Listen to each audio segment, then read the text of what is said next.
Welcome to Sovereign Podcast, the voice of independent Luxembourg.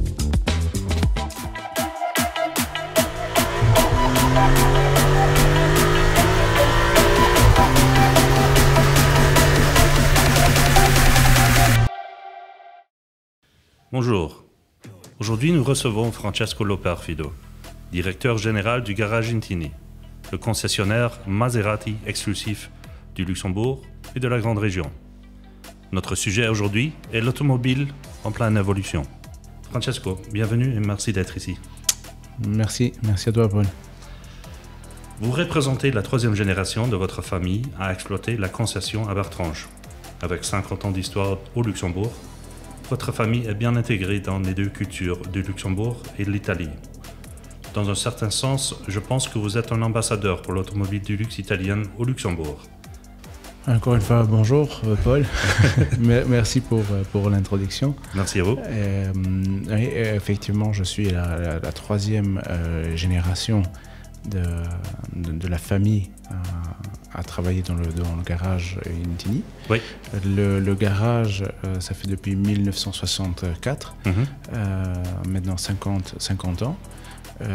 Qu'on exploite l'automobile à Bertrange et toujours à la même adresse. Ça veut dire que c'était ton grand-père qui était le fondateur du société ? Exactement, oui. D'accord. C'était mon grand-père, le fondateur du garage Intini.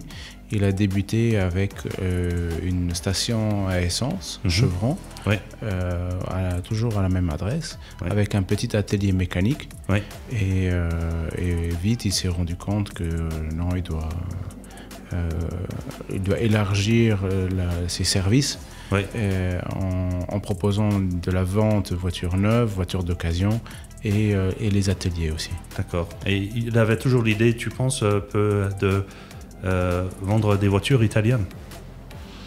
En étant italien, passionné par l'automobile, ouais. Les voitures italiennes, ça représente beaucoup. Oui. Quasiment un patrimoine un peu culturel. Exactement. Ouais, c'est bien. Alors, déjà, on est concessionnaire exclusif Maserati. Oui. Depuis maintenant 2010. D'accord. On exploite uniquement la marque Maserati. Oui. À la vente. Naturellement, on fait des voitures d'occasion aussi. On a la vente exclusive Maserati et des voitures d'occasion. L'atelier, on est un atelier toute marque. Oui. Avec une carrosserie indépendante. D'accord. On a 20 employés, mélangés entre la vente et la pré-vente. Oui.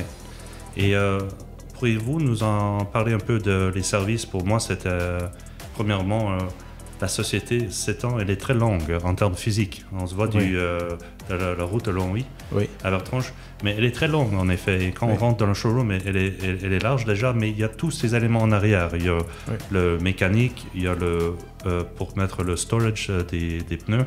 Oui. Et après ça, il y a des beaux emplacements où vous faites des choses avec la peinture, des choses que pour moi c'était nouveau. Même vous travaillez aussi avec des oldtimers, je pense. Oui, effectivement. Quand on rentre dans le showroom, première vue, c'est un showroom énorme de 700 mètres carrés qui héberge voitures neuves et voitures d'occasion de la marque Maserati. Ouais. Et puis on a nos bureaux des commerciaux et des bureaux administratifs. Ouais. Puis le grand atelier, encore une fois 700 mètres carrés d'atelier, on fait Maserati et aussi d'autres marques. Et le plus passionnant, c'est quand même la carrosserie, avec le département de voitures classiques, où on refait de A à Z une carrosserie. Et aussi, je pense à toute marque, la carrosserie. Toute marque, oui. Ça, pour moi, c'était passionnant de voir le métier du carrosserie, surtout la peinture. La peinture. De voir vos spécialistes, même trouver juste la couleur. Oui, le peintre, c'est un artiste. Voilà. C'est comme un artiste qui peint la voiture. Faut avoir la main calme quand tu passes le pistolet. Ouais, c'est impressionnant. C'est un beau métier, on dira. Alors, ma clientèle aujourd'hui, c'est une clientèle active, qui se dirige plutôt sur des indépendants, des entrepreneurs, une clientèle jeune, de jeunes dirigeants actifs. Ce sont des voitures, une clientèle, pardon, qui ont des activités, et on vend quasiment 80% en leasing, que ce soit du leasing financier ou un leasing opérationnel. Ça, c'est peu importe, mais c'est une voiture qui est leasée. Ça veut dire pour toi que c'est quelqu'un qui est décideur d'une petite structure. Exactement. Le client Maserati, contrairement aux autres marques qui peut-être lui sont imposées, le client Maserati, il choisit sa voiture. Ah oui. Parce qu'il veut être différent que la masse. Ouais. Il choisit une Maserati parce qu'il veut sortir du lot, il veut se différencier des autres, de ses collègues. Ouais. C'est très souvent, c'est le patron, c'est le décideur de la société. Ouais.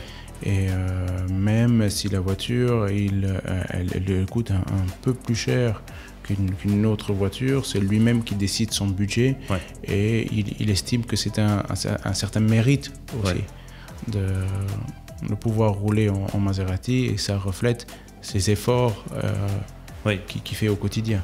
Je me souviens une fois, tu m'avais dit, c'est un peu le reflet. Bon, tout le monde sait que le français, c'est pas ma langue maternelle, mais je vais faire de mon mieux. Mais tu disais quelque chose comme, moi j'ai réussi dans ma vie, je travaille beaucoup. Déjà, si je me mets sur le trajet de la maison au travail le matin, je roule en quelque chose qui me fait plaisir. Exactement, oui. Beaucoup de gens disent une voiture, ça sert uniquement d'aller à un point A à un point B. Ouais. C'est vrai, mais voilà, en Maserati, c'est quand même plus beau. Oui. Il faut dire aussi, une fois, quand moi j'ai commencé à découvrir la marque, à part travailler pour vous, j'ai rencontré un de vos clients qui m'ont dit que ce qu'il apprécie aussi avec Maserati, c'est un peu une marque sobre et aussi élégant, et que souvent les gens lui apprécient sur la route. Ils disent quelle belle voiture. Oui. Je pense que ça a un effet wow, mais c'est pas non plus trop agressif. Non, ça, je crois que ça, il y a beaucoup d'admiration. Voilà. Ouais. C'est de l'admiration qui est inspirée, pas de la jalousie. Oui. Plus l'admiration. Oui. Ouais. Alors parlons un peu les tendances de cette clientèle. S'ils sont des gens qui ont réussi dans la vie, ça veut dire, j'imagine, qu'ils sont exigeants. Exactement. Comme l'évolution aussi de tous les réseaux sociaux, l'Internet, tout le monde qui est connecté, les clients sont de plus en plus aussi informés. Pour nous, ça change. On doit être de notre côté aussi, nous, au point des formations vraiment au top pour répondre, pour faire un service de qualité qui est demandé aussi. Maserati, avec la nouveauté à partir de la MC20, depuis 2020, Maserati a comme but aussi de revenir dans la compétition automobile. Ça a été présenté le week-end dernier. Maserati court en GT2. C'est un grand impact parce que nos racines de Maserati, c'est quand même la course automobile. Ils ont dit, quand je faisais des recherches, ils disaient le Racing DNA. Exactement. C'est la base, c'est quand même, on était les premiers à gagner des courses de Formule 1. Là, on est de retour sur piste avec une voiture GT2 et aussi la formule électrique. Nous avons un team dans la formule électrique qui roule avec le moteur électrique qui s'appelle Folgore. Ça, c'est le powertrain unique à Maserati. Hein? Exactement. 100% unique. 100% unique à Maserati. Ouais, c'est magnifique. Qui courent et qui ont déjà commencé, qui ont déjà gagné, qui ont déjà eu des victoires dans leur première saison. Depuis la MC20, faut savoir que Maserati est le headquarter, il est à Modène. Oui. Et le headquarter aujourd'hui à Modène, Maserati construit ses propres moteurs. Le powertrain de la MC20 et des prochaines voitures ou moteurs de la marque, la base, c'est le Nettuno. Qui est construit à Modena, et aussi tout le powertrain de Folgore. Oui, c'est tout fait en Italie. Parle-moi un peu de cette philosophie. Je pense que c'est une philosophie qui reflète un peu l'aspect écologique et vert. Le V6, la Nettuno dont vous parlez, c'est pour montrer une voiture qui a énormément de pouvoir. Je pense que j'ai même vu jusqu'à 8000 RPM, avec énormément de torque, mais qui respecte les normes en termes de... en anglais, on dit exhaust, mais pour l'atmosphère. Ce nouveau moteur, c'est dans sa catégorie, surtout quand il est monté sur une MC20, sur une supercar. C'est une des premières supercars à faire vraiment du downsizing et descendre sur un 6 cylindres avec des performances nettement même meilleures qu'un 8 cylindres. C'est déjà impressionnant. Et de combiner, de réussir avec ce moteur à avoir ces performances, c'est exceptionnel. Comme tu disais, pour l'environnement, pour respecter les normes. Alors, si on voit aussi qu'il y a 2-3 choses qui m'ont beaucoup marqué. C'était vraiment, vous avez fait un très grand lancement avec la MC20 qui était Super Sports Car of the Year. Et maintenant, vous avez aussi lancé la première petite SUV, qui est la première petite SUV de la marque. On a le Maserati la Grecale, aussi une voiture qui était très attendue. C'est le petit SUV. Aujourd'hui, le segment de l'SUV ça représente 70% des ventes. Ce segment est très important pour nous, et en ayant un deuxième SUV plus petit pour couvrir ce marché, il a tout à fait sa place. J'ai trouvé ça impressionnant qu'il y a plusieurs... Même si on dit, je disais à quelqu'un qui ne comprend pas la marque, il ne connaît pas la marque, je disais que premièrement, c'est la première petite SUV. Mais il y a aussi le hybride, il y a le V6 comme vous avez parlé. Si on parle de petit SUV, on peut l'appeler une citadine, un SUV citadien. Avec des motorisations. Aujourd'hui, on peut proposer le Nettuno, qui est dans ses versions Trofeo, qui couvre 2022.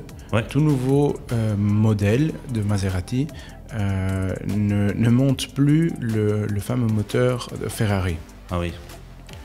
Les modèles qui montent le moteur Ferrari, le 3 litres V6, c'est la Levante et la Ghibli. À savoir que les deux modèles, dans les prochaines années, vont être renouvelés et vont faire partie, les nouveaux modèles vont faire partie de la nouvelle famille de powertrain. Aujourd'hui, comme Maserati est devenu son propre motoriste avec le moteur Nettuno et le powertrain Folgore, on propose aussi sur la gamme un moteur intermédiaire qui est un mild hybride. Ah oui. On est sur un 4 cylindres avec une version mild hybride. C'est pas un plug-in hybride. La voiture n'a pas d'autonomie en 100% électrique. C'est uniquement, il s'agit uniquement d'une batterie qui aide le moteur au démarrage et qui gère un turbocompresseur électrique. Je pense qu'on pourrait dire peut-être que c'est un moteur qui aide à rouler dans les espaces urbains. Ce moteur, va donner comme un booster, comme un KERS. D'accord. Comme à la Formule 1, pour donner à ce petit moteur 4 cylindres un overboost de 330 chevaux. Wow. Et beaucoup de couples. C'est pour équilibrer, pour amener ce petit moteur à avoir les mêmes performances qu'un 6 cylindres. D'accord. Tout à fait. Cette année, en début d'année, au mois de février, on a eu la chance de présenter la nouvelle Gran Turismo ici au Luxembourg. C'est maintenant la troisième génération de Gran Turismo, une voiture iconique pour la marque. Surtout sa précédente qui a fait c'était une grande légende, ou surtout le moteur, le 3 litres, le 4 litres 7, 8 cylindres, qui était le plus beau sound de moteur. Voilà. Maintenant, elle a été renouvelée. Mise à jour après. Ce modèle a été renouvelé après 12 ans d'ancienneté. Cette Gran Turismo, la précédente, elle a passé de 12 ans avec uniquement 2 facelifts. D'accord. C'est une voiture à une carrosserie intemporelle. Il y a uniquement la seule chose où elle faisait rappeler à son âge, c'était l'intérieur et l'infotainment. Aujourd'hui, la nouvelle Gran Turismo, elle garde sa carrosserie, ses formes, ses arrondis de l'ancienne, parce qu'on ne peut pas faire plus beau. Ce qui change les points majeurs qui changent sur la voiture, c'est la technologie, tout ce qui est technologie embarquée, les finitions des matériaux, le nouveau moteur Nettuno sur un nouveau châssis, sur une nouvelle plateforme, 4 roues motrices, suspension pneumatique. Qui est très, très important, qui donne cet effet, cette sécurité et le confort digne d'une Gran Turismo. Savoir qu'une Gran Turismo, on a la plus belle carrosserie, mais elle reste une voiture Gran Turismo, une grande routière quand même. J'ai vu dans les press releases au sujet de la voiture que la phrase c'est vraiment the others just travel. Exactement. Que c'est la beauté, c'est la confort, mais c'est quand même sport. C'est quand même sport. C'est pour profiter de la Dolce Vita. Voilà, c'est beau. Alors, je pense qu'on pourrait dire 2 autres choses, peut-être un peu. C'est surtout, avant qu'on y rentre à terminer la gamme, c'est la foire et série, le Customization Program. C'est ça.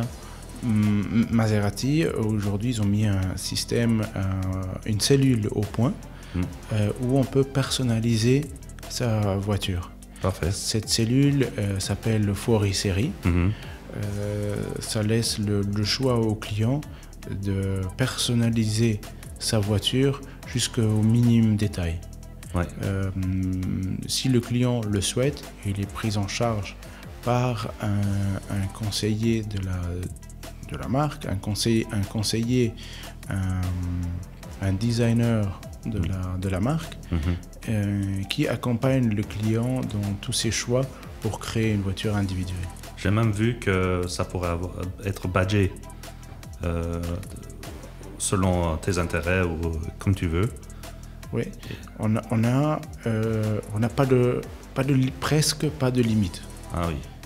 C'est le client qui peut choisir, qui peut construire sa voiture au propre goût et couleur. Et en parlant de ça, je pense qu'on pourrait dire ça fait partie, pour moi, ça fait partie de deux choses. La Forêt Série, ça fait partie du Brand Ambassadors, mais ça fait aussi partie de la nouvelle Concept Store, la showroom, parce qu'ils disaient ils avaient une stratégie du online to offline et qui parlait de le programme du customization, du Forêt Série dans le showroom comme tel. Exactement. Nos showrooms ne s'appellent plus, c'est plus un showroom traditionnel. Tu l'as dit avant, le mot, c'est un atelier de... oui, officina. C'est une officina. Ouais, officina. Voilà. C'est une officina de couturier où le client, il vient et il souhaite une expérience qu'il ne peut pas avoir sur Internet. Ouais. Il vient dans nos ateliers, dans notre officina. Ouais. Il vient acheter son rêve. Son rêve. Là, c'est notre rôle comme conseiller et expert de la marque, de l'accompagner, de le faire voyager entre les modèles, cette atmosphère dans le showroom.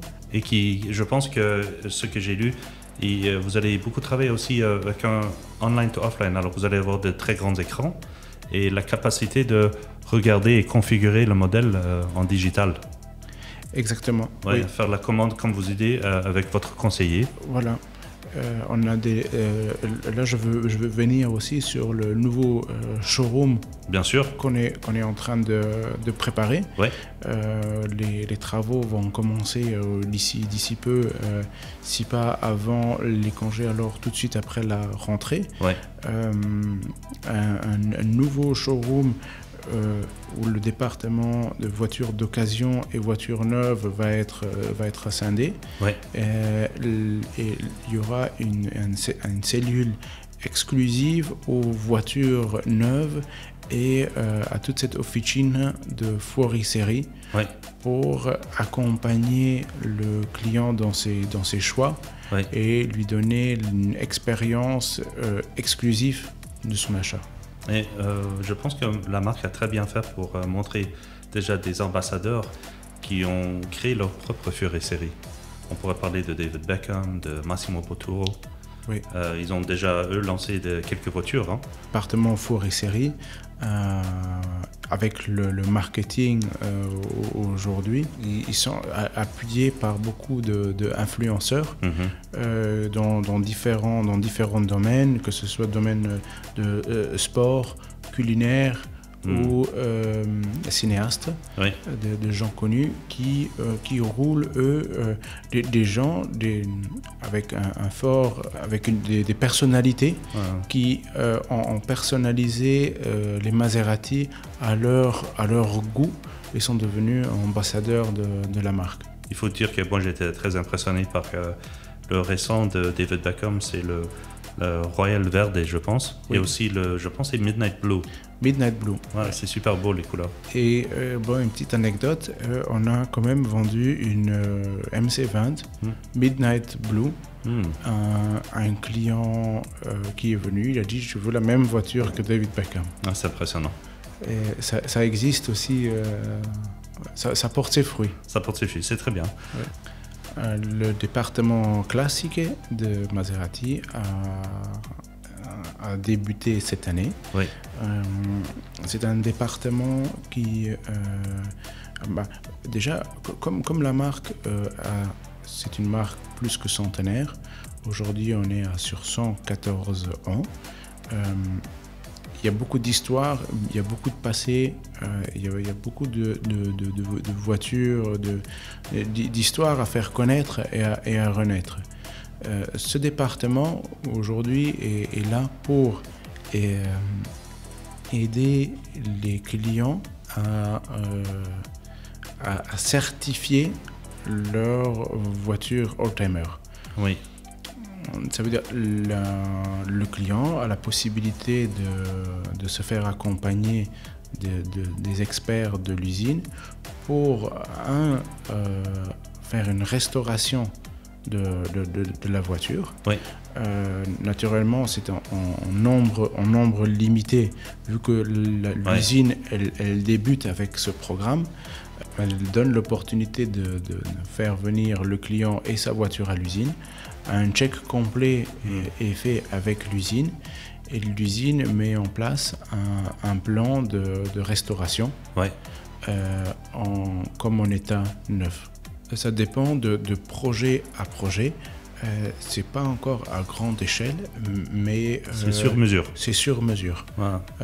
Quand il commence un projet, il ne trouve pas les pièces les mieux placées pour avoir les plans, pour refaire des pièces, c'est l'usine elle-même. À dire au sujet de cette marque, mais je vous remercie sincèrement d'être venu nous présenter votre garage, votre patrimoine familial et surtout la marque Maserati. Merci beaucoup Paul. Oui. Merci à PC3. Oui. Merci pour le podcast. Ça c'est un début. Ouais, c'est un début. C'est un début, ça va pas être le dernier. Et j'espère pas. On va se revoir et on va se entendre. Super. Merci Francesco. Merci.